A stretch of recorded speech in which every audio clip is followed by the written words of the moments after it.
ज्ञान आईएएस के इस एमसीक्यू प्रोग्राम में आप सभी का स्वागत है। मैं हूं अभिषेक सिंह भारद्वाज। आज के इस एपिसोड 3 में हम लोग चर्चा करेंगे पिछले वर्ष के 30 महत्वपूर्ण करंट अफेयर्स। संक्षिप्त चर्चा के साथ इस एपिसोड को समाप्त करेंगे और फिर अगले एपिसोड में हम लोग 30 महत्वपूर्ण क्वेश्चंस को देखेंगे। यदि आपने पहला एपिसोड और दूसरा एपिसोड नहीं देखा है तो प्लेलिस्ट में जाएं और 67वीं बीपीएससी करंट अफेयर्स का एक प्लेलिस्ट बना होगा, उसमें जाके दोनों एपिसोड को देख लें। तो आइए शुरू करते हैं। पहला प्रश्न देखते हैं। हमारा पहला प्रश्न है, गुजरात के किस जिले को 100% जैविक खेती वाला जिला घोषित कर दिया गया है? विकल्प ए गांधीनगर, बी कच्छ, सी भावनगर और डी डांग। इस तरह इस सवाल का जवाब हो जाएगा विकल्प डी डांग। गुजरात के डांग जिले को 100% जैविक खेती वाला जिला घोषित कर दिया गया है। अगला सवाल देख लेते हैं। हमारा अगला सवाल है, भारत का पहला वाटर प्लस शहर किसे घोषित किया गया है? हमारा विकल्प ए सूरत, बी चेन्नई, सी इंदौर और डी पटना। इस तरह इस सवाल का जवाब हो जाएगा विकल्प सी इंदौर। भारत का पहला वाटर प्लस शहर घोषित किया गया है इंदौर शहर को। हमारा अगला सवाल है, भारतीय मूल की किस महिला को अमेरिका की एसोसिएट अटॉर्नी जनरल के रूप में चुना गया है? विकल्प ए मीरा टंडन, बी वनीता गुप्ता, सी प्रीति सराफ और डी शीला मूर्ति। इस तरह इस सवाल का जवाब हो जाएगा विकल्प बी वनीता गुप्ता। वनीता गुप्ता जो कि मूल रूप से भारतीय हैं, इनको अमेरिका की एसोसिएट जनरल के रूप में चुना गया है और नियुक्त किया गया है। हमारा अगला सवाल देखते हैं। अगला सवाल है, मुक्त व्यापार समझौता RCEP को लागू करने वाला विश्व का पहला देश कौन बन गया है? इंपॉर्टेंट रहेगा। विकल्प ए वियतनाम, विकल्प बी सिंगापुर, है ना,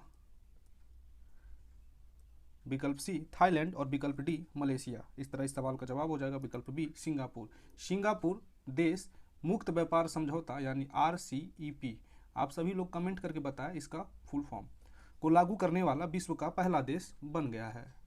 तो याद रखेंगे सिंगापुर। हमारा अगला सवाल है, अरुणाचल प्रदेश ने किसे अपना राज्य तितली के रूप में घोषित किया है ना? विकल्प ए केसरे हिंद को, विकल्प बी गोरैया को, विकल्प सी गैल मिथुन को और विकल्प डी इनमें से कोई नहीं। इस तरह इस सवाल का जवाब हो जाएगा विकल्प ए केसरे हिंद को। अरुणाचल प्रदेश ने केसरे हिंद को अपना राज्य तितली के रूप में घोषित किया गया है या घोषित किया है। हमारा अगला सवाल है, भारत का पहला ICO इंपॉर्टेंट है सर्टिफाइड PPP मॉडल आधारित रेलवे स्टेशन कौन बन गया है? विकल्प ए रानी कमलावती रेलवे स्टेशन, विकल्प बी वाराणसी रेलवे स्टेशन, सी पटना रेलवे स्टेशन और डी दिल्ली रेलवे स्टेशन। इस तरह इस सवाल का जवाब हो जाएगा विकल्प ए रानी कमलापति रेलवे स्टेशन। रानी कमलापति रेलवे स्टेशन भारत का पहला ICO सर्टिफाइड PPP मॉडल पर आधारित रेलवे स्टेशन बन गया है। अगला सवाल है, हाल ही में 127वां संविधान संशोधन विधेयक संसद में पारित कर दिया गया है कि यह किससे संबंधित है? याद रखेंगे कौन सा अमेंडमेंट था? 127वां संविधान संशोधन विधेयक। विकल्प ए अनुसूचित जाति एवं जनजाति के आरक्षण से, विकल्प बी छठी अनुसूची से संबंधित प्रावधानों के संशोधन से, विकल्प सी राज्य तथा केंद्र शासित प्रदेश को अपनी OBC सूची बनाने के अधिकार से और विकल्प डी सामान्य वर्ग के आर्थिक रूप से कमजोर वर्ग के लोगों को 10% आरक्षण से। इस तरह इस सवाल का जवाब हो जाएगा विकल्प सी राज्य तथा केंद्र शासित प्रदेश को अपनी OBC सूची बनाने के अधिकार से। 127वां संविधान संशोधन विधेयक जो 2021 में संसद द्वारा पारित कर दिया गया, उसका संबंध विकल्प सी राज्य और केंद्र शासित प्रदेश को अपनी OBC सूची बनाने के अधिकार से संबंधित है। इंपॉर्टेंट रहेगा, ध्यान जरूर रखेंगे। हमारा अगला सवाल है, भारत के 75वें स्वतंत्रता दिवस समारोह का थीम क्या था? विकल्प A sovereignty of the nation, B self radiant India, विकल्प C nation first always first और विकल्प डी ट्रांसफॉर्मिंग इंडिया। इस तरह इस सवाल का जवाब हो जाएगा विकल्प C nation first always first. Bharat के जो 75वां स्वतंत्रता दिवस समारोह मनाया गया था, उसकी theme nation first always first पर आधारित थी। हमारा अगला सवाल है, भारतीय सेना के साथ किस देश की सेना अपने देश के आज़ादी के 50 साल पूरा होने के उपलक्ष्य में संयुक्त साइकिल रैली आयोजित की गई? विकल्प ए बांग्लादेश के साथ, बी श्रीलंका के साथ, सी थाईलैंड के साथ और डी जापान के साथ। तो तो इस तरह से इस सवाल का जवाब हो जाएगा हमारा विकल्प ए, बांग्लादेश के साथ। भारतीय सेना का बांग्लादेश के सेना के साथ अपने आज़ादी का 50 साल पूरे होने के उपलक्ष्य में साइकिल रैली आयोजित की गई थी, है ना। यानी बांग्लादेश को आज़ाद हुए कितने समय हो गए, कितने वर्ष हो गए हैं, तो 50 वर्ष। 1971 में आज़ाद हुआ था बांग्लादेश। हमारा अगला सवाल है 7वां भारत अंतर्राष्ट्रीय विज्ञान महोत्सव, इंपॉर्टेंट रहेगा, आयोजन कहाँ किया गया? विकल्प ए पणजी, बी कोलकाता, सी लखनऊ और डी भुवनेश्वर। तो इस तरह इस सवाल का जवाब हो जाएगा विकल्प ए, पणजी में। 7वां जो भारतीय राष्ट्रीय विज्ञान महोत्सव है उसका आयोजन गोवा के पणजी में किया गया। हमारा अगला सवाल है किस भारतीय महिला को संयुक्त राष्ट्र ने महिला प्रवक्ता नियुक्त किया है? विकल्प ए जोया अग्रवाल, बी हेमा श्रीवास्तव, सी नीरा टंडन और डी मीरा बनर्जी। इस तरह इस सवाल का जवाब हो जाएगा विकल्प ए, जोया अग्रवाल। जोया अग्रवाल जो कि एक भारतीय महिला है, इनको संयुक्त राष्ट्र द्वारा महिला प्रवक्ता के रूप में नियुक्त किया गया है। हमारा अगला सवाल देख लेते हैं।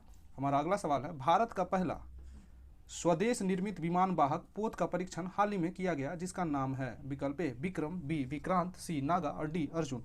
इस तरह इस सवाल का जवाब हो जाएगा विकल्प बी, विक्रांत। विक्रांत जो कि भारत का पहला स्वदेश निर्मित विमान वाहक है उसका परीक्षण हाल ही में किया गया, तो ये नाम जरूर याद रखेंगे, विक्रांत। हमारा अगला सवाल है हाल ही में प्रकाशित पुस्तक 400 डेज, है ना, 400 डेज के लेखक कौन है? विकल्प ए चेतन भगत, बी स्मृति ईरानी, सी शशि थरूर और डी इनमें से कोई नहीं। इस तरह इस सवाल का जवाब हो जाएगा विकल्प ए चेतन भगत। हाल ही में जो प्रकाशित पुस्तक 400 डेज है इसके लेखक कौन है? चेतन भगत। इंपॉर्टेंट रहेगा ये पुस्तक। हमारा अगला सवाल है दिसंबर 2021 में प्रधानमंत्री नरेंद्र मोदी को किस पड़ोसी देश ने अपने सर्वोच्च नागरिक अवार्ड से सम्मानित किया है? विकल्प A Sri Lanka, B Bhutan, C Thailand और डी वियतनाम। तो इस सवाल का जवाब हो जाएगा विकल्प बी, भूटान। दिसंबर 2021 में नरेंद्र मोदी द्वारा भूटान जो कि हमारा एक पड़ोसी देश है इसको सर्वोच्च नागरिक अवार्ड से सम्मानित किया गया है। अगला सवाल देख लेते हैं। हमारा अगला सवाल है अंतरिक्ष में शूट की जाने वाली पहली फिल्म कौन बन गई है? विकल्प ए ग्रेविटी, विकल्प be the challenge, see the universe और डी द लव। इस तरह इस सवाल का जवाब हो जाएगा विकल्प बी, द चैलेंज। अंतरिक्ष में शूट की जाने वाली पहली फिल्म द चैलेंज बन चुकी है। तो ये इंपॉर्टेंट रहेगा आप सभी के लिए आगामी परीक्षाओं के लिए। हमारा अगला सवाल है 130वां व्यास सम्मान वर्ष 2021 के लिए किसे दिया जाएगा, है ना? विकल्प ए मेघना पंत, बी असगर वजाहत, विकल्प सी कृष्णा श्रीदेवी और विकल्प डी इनमें से कोई नहीं। इस तरह इस सवाल का जवाब हो जाएगा विकल्प बी, असगर वजाहत। 130वां व्यास सम्मान जो वर्ष 2021 के लिए दिया जाना है वो इन्हें दिया जाएगा, वजाहत जी को। हमारा अगला सवाल है दुनिया की पहली स्वचालित और चालक रहित ट्रेन किस देश में शुरू कर दी गई है? हमारा विकल्प है जापान, बी जर्मनी, सी रूस और डी चीन। इस तरह इस सवाल का जवाब हो जाएगा विकल्प बी, जर्मनी। जर्मनी में दुनिया की पहली स्वचालित यानी खुद से चलेगी और चालक रहित यानी उसमें ड्राइवर कोई नहीं होगा ट्रेन जर्मनी में शुरू कर दी गई है। हमारा अगला सवाल है 18,000 करोड़ रुपए की बोली लगाकर किस कंपनी ने एयर इंडिया को खरीद लिया है? विकल्प ए टाटा ग्रुप ने, बी स्पाइस जेट ने, सी जेट एयरवेज ने और डी इंडिगो ने।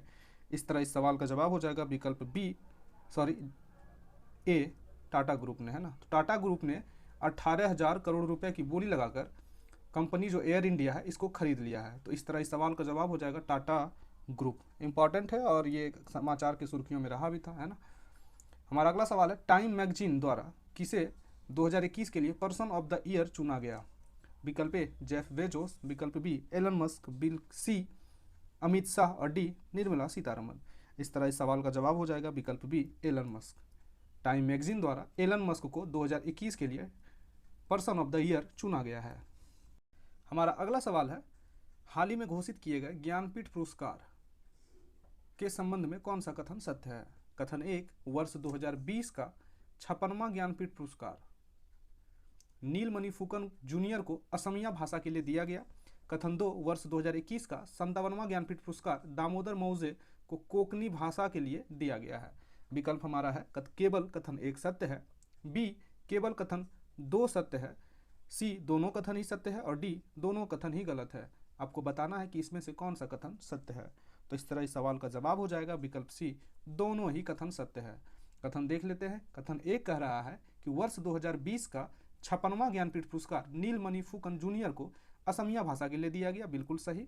और कथन 2 कह रहा है वर्ष 2021 का 57वां ज्ञानपीठ पुरस्कार दामोदर मौजो को कोंकणी भाषा के लिए दिया गया। ये दोनों कथन ही सत्य है। इस तरह इस सवाल का जवाब हो जाएगा विकल्प सी, दोनों कथन ही सत्य हैं। इंपॉर्टेंट रहेगा सवाल। हमारा अगला सवाल है, हाल ही में किस देश ने सार्को नामक एक सुसाइड मशीन को इच्छा मृत्यु के लिए प्रयोग किए जाने को मंजूरी दे दी है? विकल्प ए स्विट्जरलैंड, बी स्वीडन, सी फिनलैंड और डी नॉर्वे।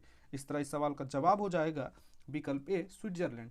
हाल ही में स्विट्जरलैंड देश ने अपने देश के अंदर सार्को नामक मशीन, ये मशीन याद रखिएगा नाम इसका, सार्को नामक मशीन जो कि एक सुसाइड मशीन है, इसको इच्छा मृत्यु के लिए प्रयोग में लाने को मंजूरी दे दी है स्विट्जरलैंड ने। अगला सवाल है, हाल ही में दुनिया की पहली 100% पेपरलेस होने वाली सरकार कौन बन गई है? विकल्प ए दुबई सरकार, बी ब्रिटेन की सरकार, सी जापान की सरकार और डी वियतनाम की सरकार। इस तरह इस सवाल का जवाब हो जाएगा विकल्प ए दुबई की सरकार। दुनिया की पहली 100% बिना कागजों पर काम करने वाली सरकार अगर कोई बन गई है तो वो है दुबई की सरकार। अगला सवाल है, दिसंबर 2021 में शारदा मेनन जी का निधन हो गया, उनका संबंध किस क्षेत्र से था? हमारा विकल्प है मनोचिकित्सा से, बी कैंसर विज्ञान से, सी दंत चिकित्सा से और डी इनमें से कोई नहीं। इस तरह इस सवाल का जवाब हो जाएगा विकल्प ए मनोचिकित्सा से। शारदा मेनन जी जिनका निधन दिसंबर 2021 में हो गया था, उनका संबंध मनोचिकित्सा से था। हमारा अगला सवाल है, संयुक्त राष्ट्र विश्व पर्यटन संगठन द्वारा किस भारतीय गांव को सर्वश्रेष्ठ पर्यटन गांव का खिताब दिया गया है? विकल्प ए पोचमपल्ली जो कि तेलंगाना का एक गांव है उसे, बी नागालैंड तेलंगाना को, सी ए और बी दोनों को और डी इनमें से कोई नहीं।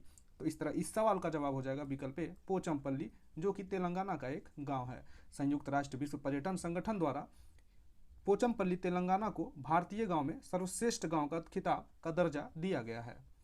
अगला सवाल है, हाल ही में किस जिम्नास्ट खिलाड़ी को टाइम मैगजीन पत्रिका द्वारा सर्वश्रेष्ठ एथलीट पुरस्कार 2021 से सम्मानित किया गया है? विकल्प ए ओक्साना अलेक्जेंड्राना, विकल्प बी ओरका कोरबूत, सी सिमोन बाइल्स और डी इनमें से कोई नहीं। इस तरह इस सवाल का जवाब हो जाएगा विकल्प सी सिमोन बाइल्स को।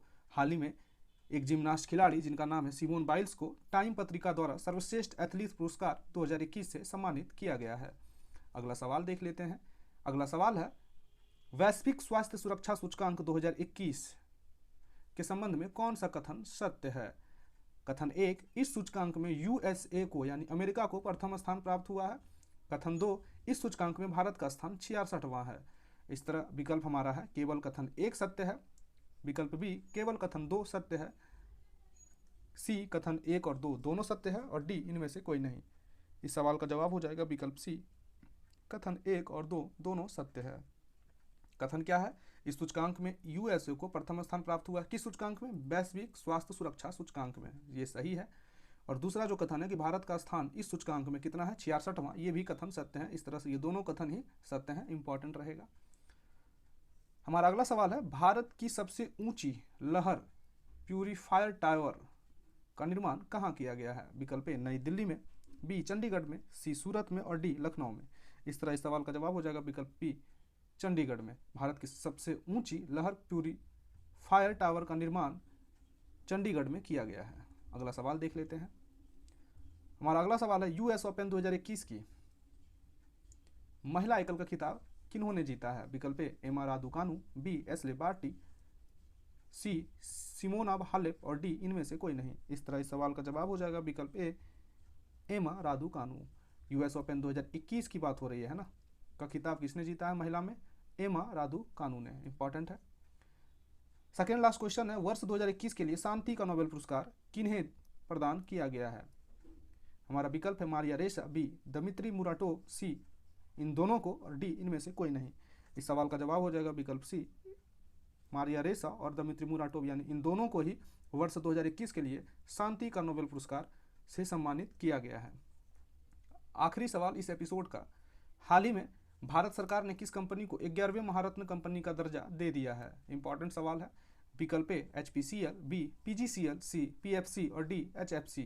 इस तरह इस सवाल का जवाब हो जाएगा विकल्प सी PFC।